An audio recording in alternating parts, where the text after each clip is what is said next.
Hey, you going to just sit there all day? Mrs. Thompson's words sliced like a razor through the quiet. I was attempting to concentrate on my web design project at my makeshift workplace, which was a little table in the bedroom corner.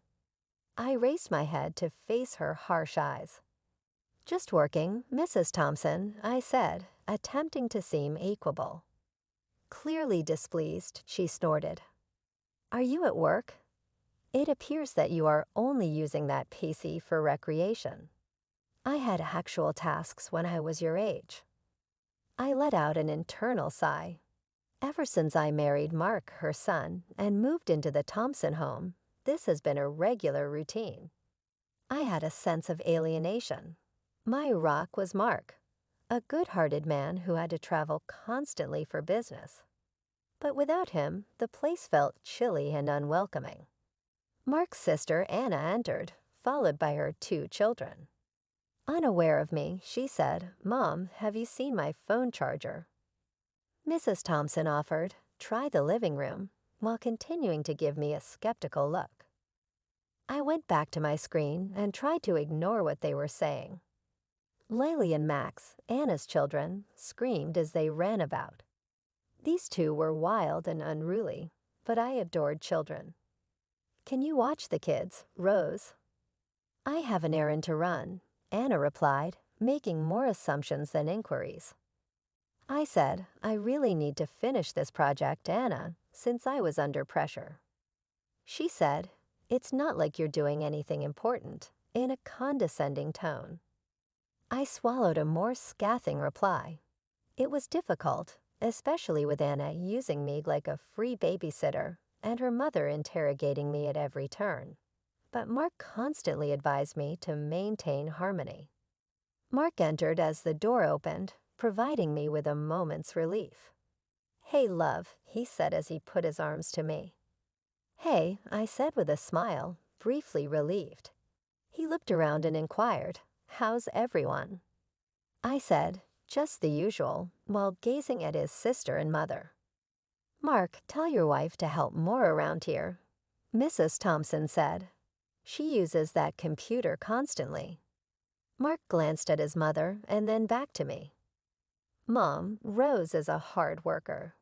Her work is equally legitimate as any other." Anna gave an eye roll. "Sure, if you call sitting all day work." Mark let out a sigh. "Anna, let's not start this again." Although I was grateful for Mark's assistance, I could see he was sick of mediating. Mrs. Thompson sent me a look that could make my blood boil as he went off to unpack. "Remember, this is my home, Rose. You abide by my regulations," she remarked sternly. I nodded while experiencing the same old knot of annoyance in my stomach. I had no relatives to turn to and was an orphan. Even though it didn't feel like it, this was now my home.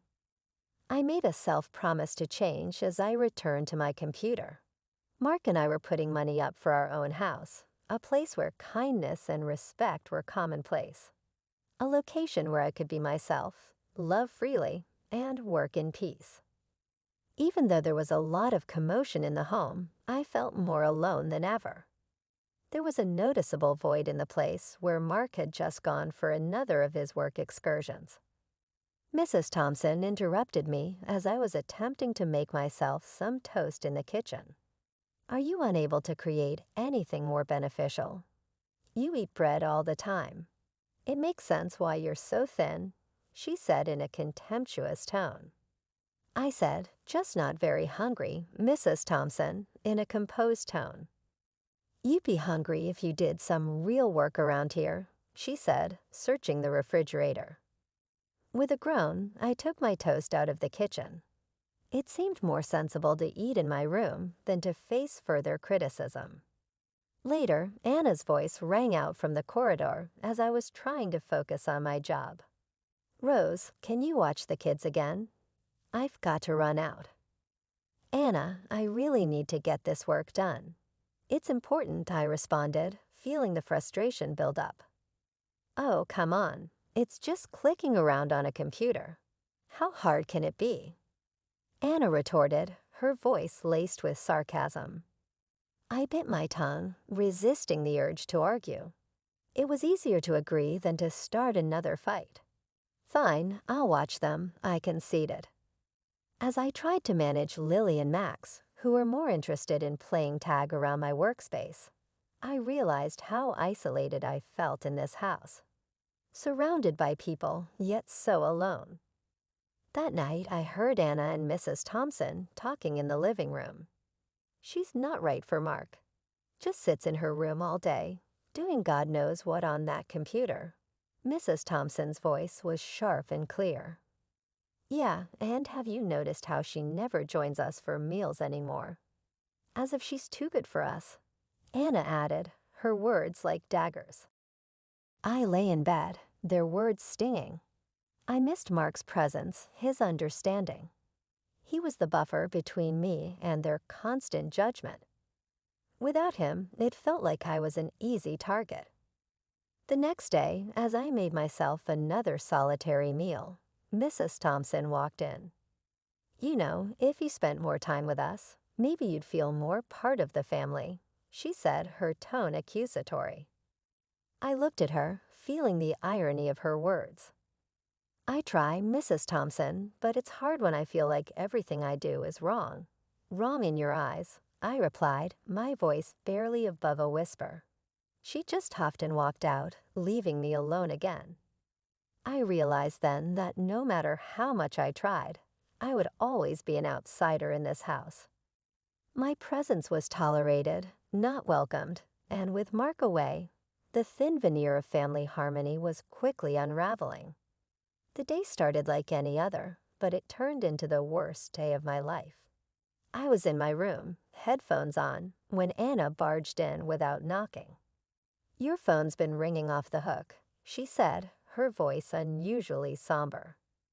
I pulled off my headphones, feeling a knot in my stomach.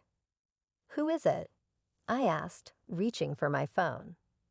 It's Mark's company, she replied, avoiding my gaze. My hands trembled as I answered the call. The voice on the other end was calm, but the words were like a sledgehammer. There's been an accident. Mark's plane.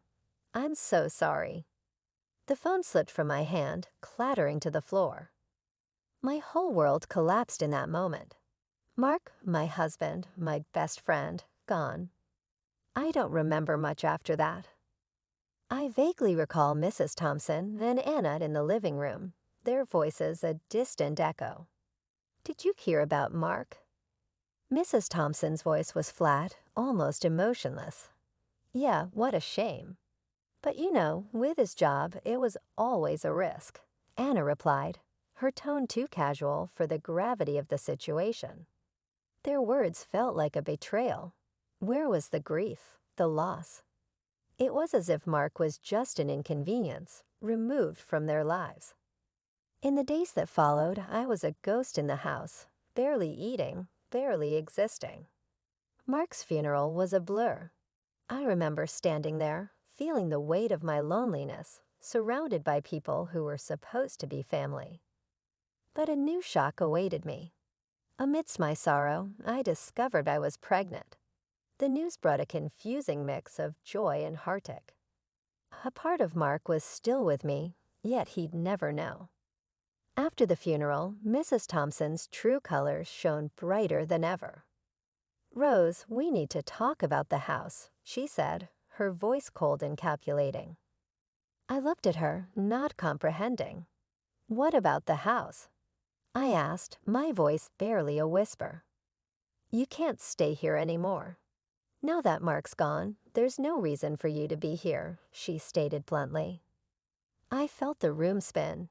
But this was my home, with Mark, I protested weakly. It was past tense, she replied.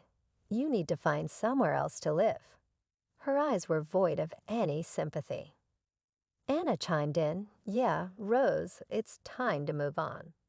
You don't really belong here anyway. I need to tell you something, I began, my voice shaky. I'm pregnant. Mark was going to be a father. Their reaction was nothing like I expected. Mrs. Thompson scoffed. Pregnant? That's convenient. Trying to find a reason to stay here, are you? Anna joined in. Yeah, right. As if we believe that. You just don't want to leave. I stood there stunned. Their words stung more than I could express.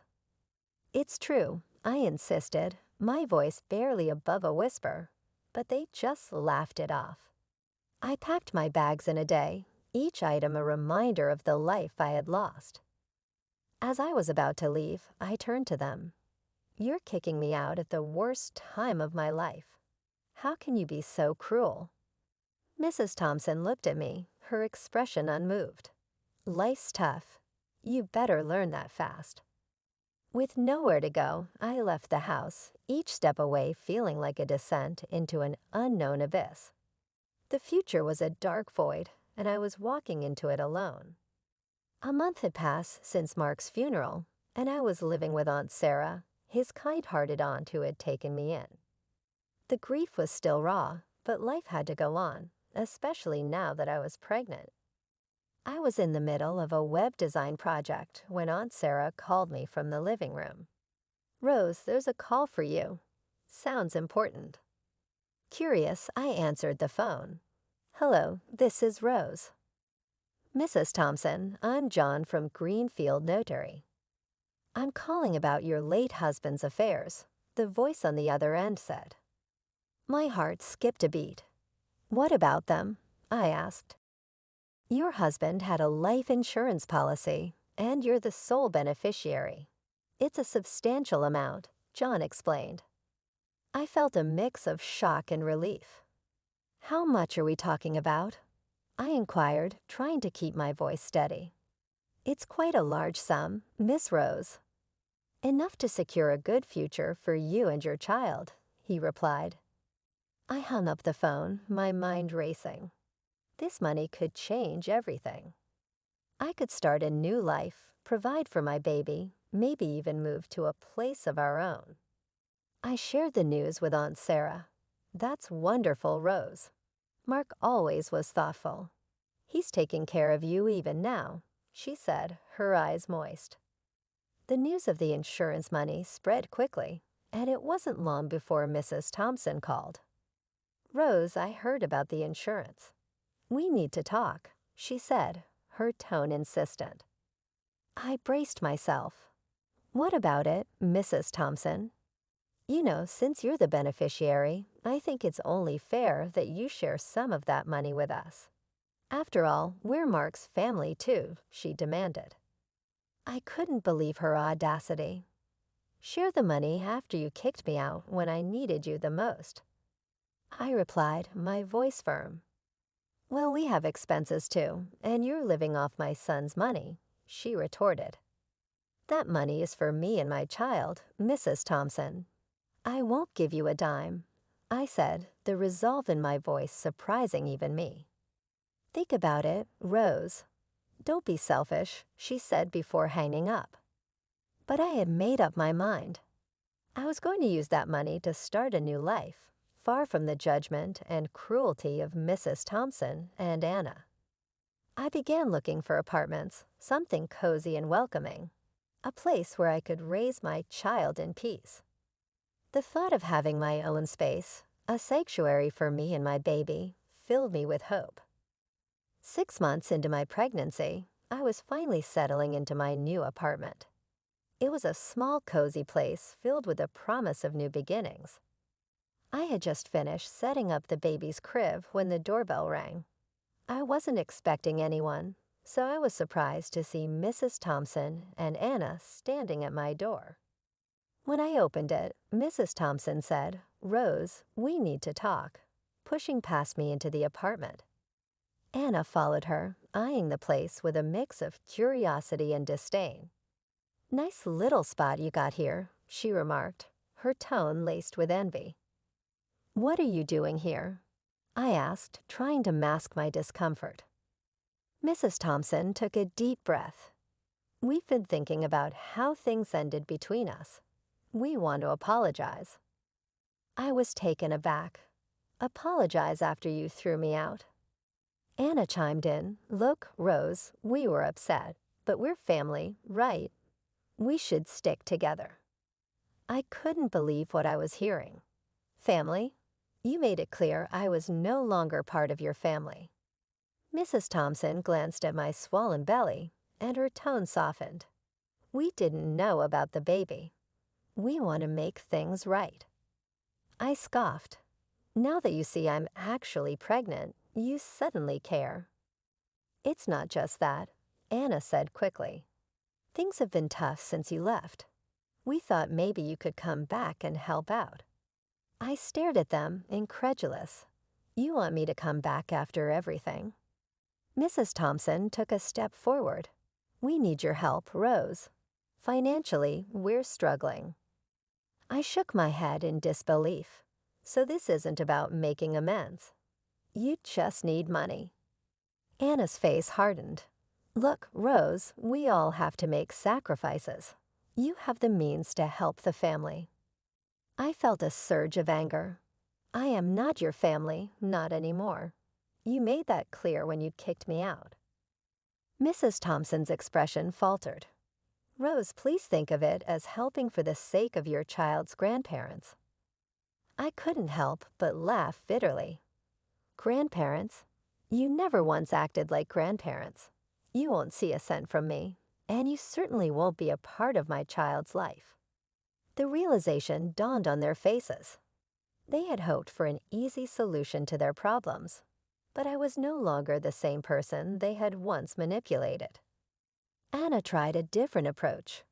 Rose, be reasonable. It's not good to hold grudges, especially in your condition. My condition has nothing to do with this. You made your bed, now lie in it, I said firmly. Defeated, Mrs. Thompson turned towards the door. You'll regret this, Rose. Family is everything. As they left, I felt a wave of relief wash over me. They had come expecting to find the same vulnerable girl they had once known, but I had grown stronger, more resilient. I looked around my apartment at the little crib that awaited my child, and I knew I had made the right decision. My future and my child's future were here in this new life I had built for us. Living in my own space, I felt a sense of peace I hadn't known in a long time. My pregnancy was advancing well, and I was busy preparing for my new role as a mother. One evening, as I was browsing online for baby supplies, my phone rang. It was Aunt Sarah. Rose, have you heard the latest about the Thompsons? She asked, her voice tinged with a mix of concern and disbelief. No, what happened? I replied, pausing my browsing. They're selling the house. Apparently, they're in deep financial trouble, Aunt Sarah informed me. I was stunned.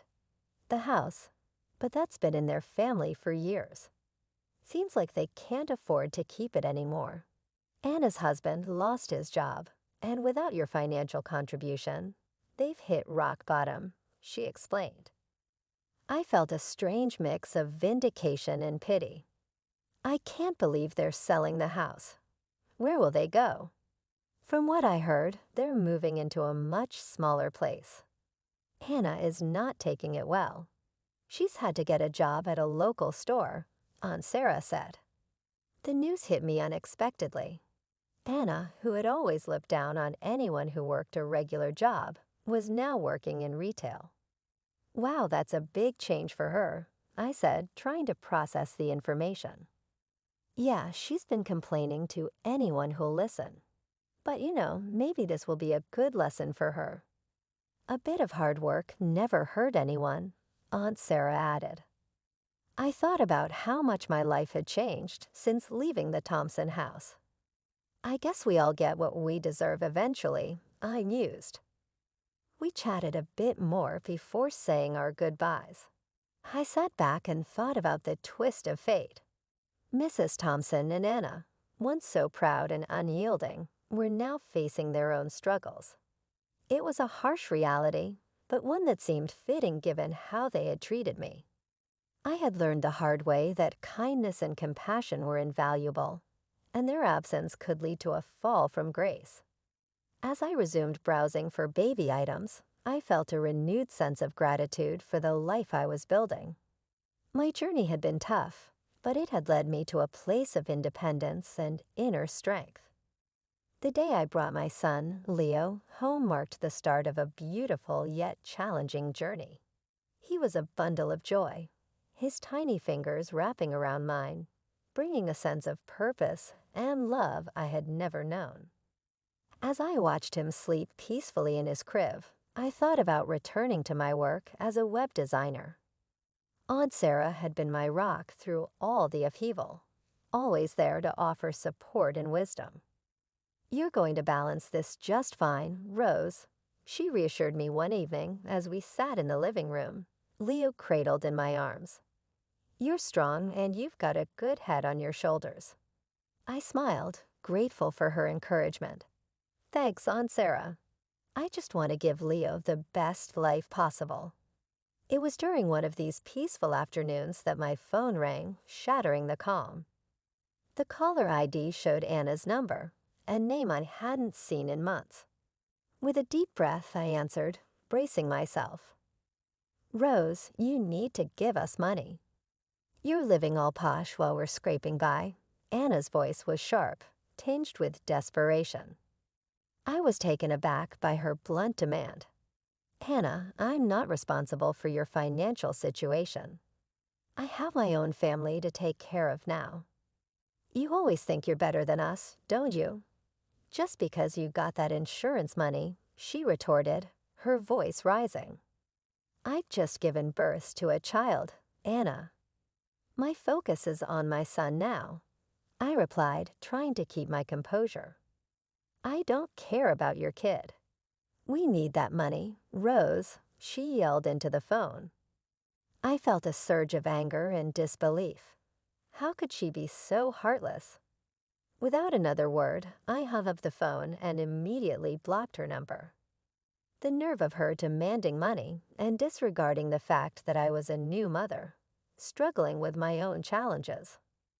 Aunt Sarah, who had overheard the conversation, put a comforting hand on my shoulder. "Don't let her get to you, Rose. You're doing what's best for you and Leo."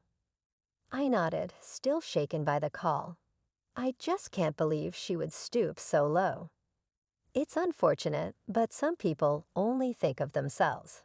You just focus on your baby and your work."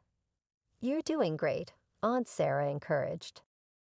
I became aware that this was my world, my son, my job, and the new life I was creating as I rocked Leo in my arms. No amount of demands from my past or guilt trips could take that away from me. I uttered a vow to Leo as I gazed down at him, his nave eyes slowly closing.